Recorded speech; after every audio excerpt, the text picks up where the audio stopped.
ஆண் என்றும் பெண் என்றும் இரு வார்த்தை ஒன்றாகி ஆள் என்ற ஓர் வார்த்தை உண்டானதே.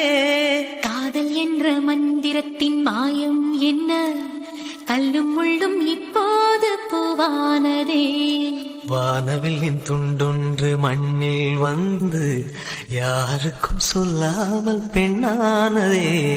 தென்மேற்கு பருவக்காற்று தேனி பக்கம் வீசும்போது சாரல் இன்பச்சாரல். தெம்மாங்கு பாடிக்கொண்டு சிலவென்று சிந்துதம்மா தூரல் முத்து தூரல்.